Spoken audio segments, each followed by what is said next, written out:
Bem-vindo, alunos, às nossas aulas de História da Arte. Meu nome é Marcelo, espero que vocês estejam aí acompanhando todas as nossas aulas, né, as nossas sequências de aula.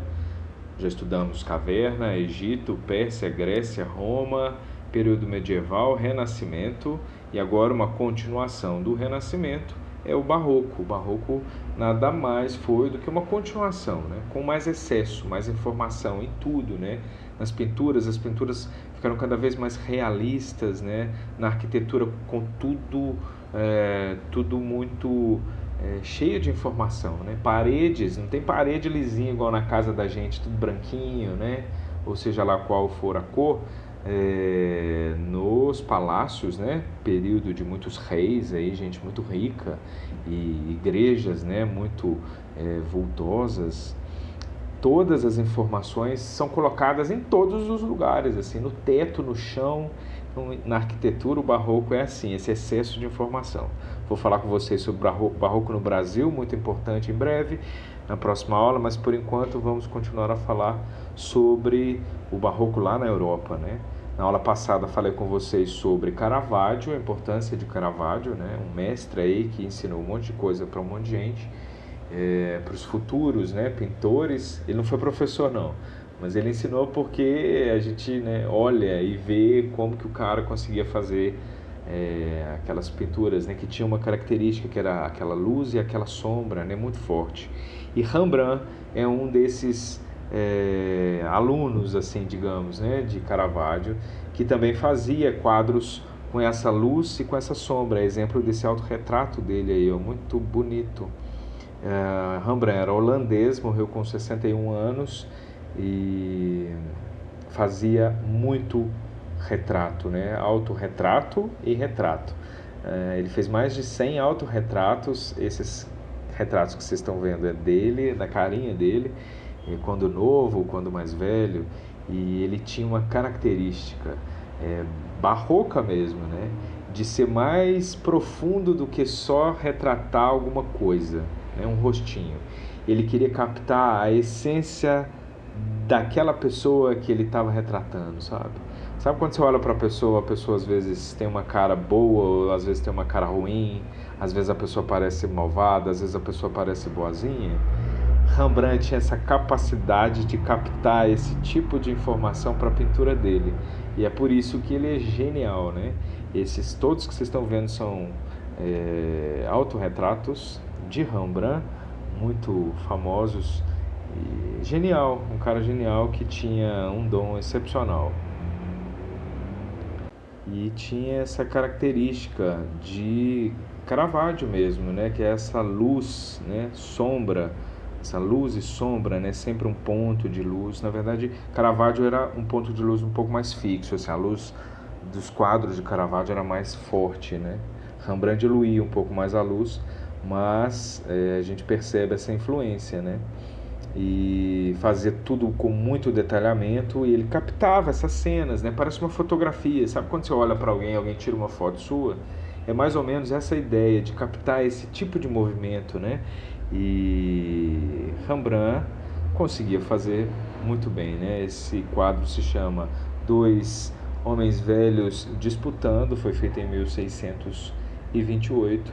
O próximo quadro é o retrato de uma mulher velha, de 1655, e a gente percebe, né, como que Rembrandt não tem essa necessidade de fazer uma mulher, mas com uma mulher com pele jovem, com, né, não, vamos fazer uma velha, vamos fazer com ruga, ela tem ruga, onde estão as ruguinhas, vamos fazer, né, e ele sabia fazer o olhar para onde ela estava olhando, e tanto é que é considerado um dos grandes retratistas do mundo, né.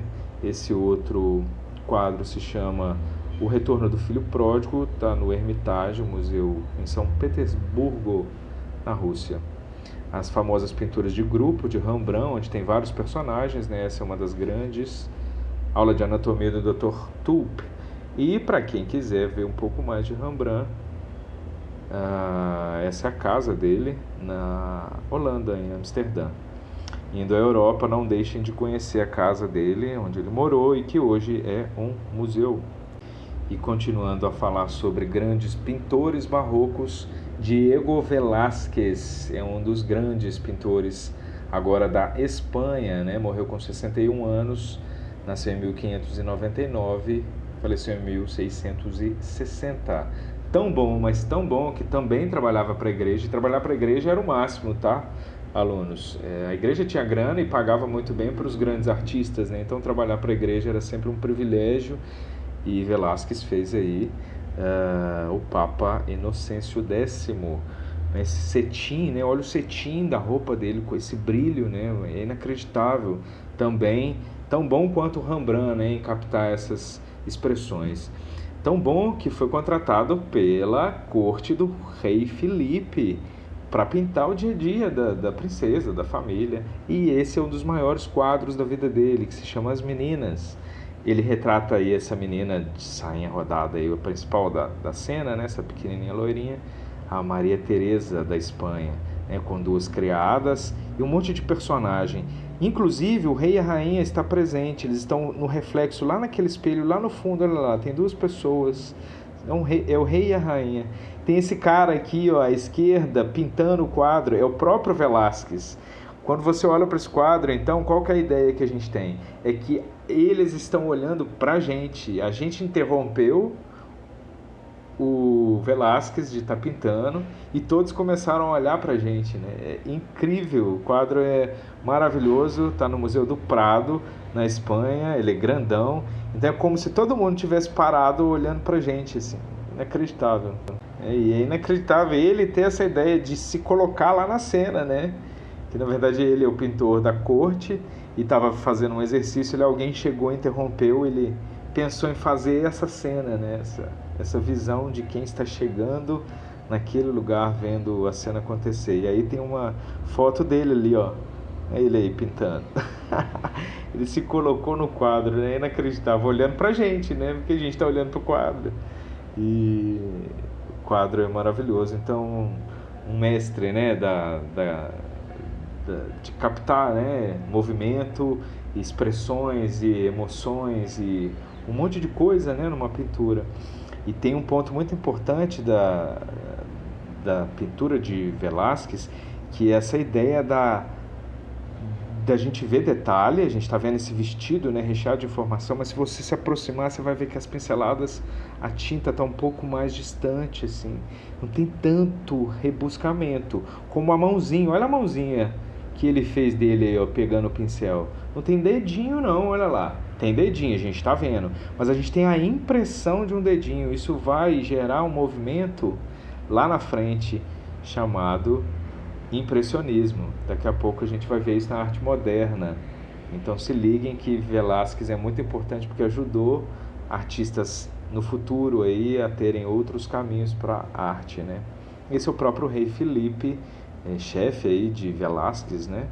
E que foi retratado por Velázquez, né?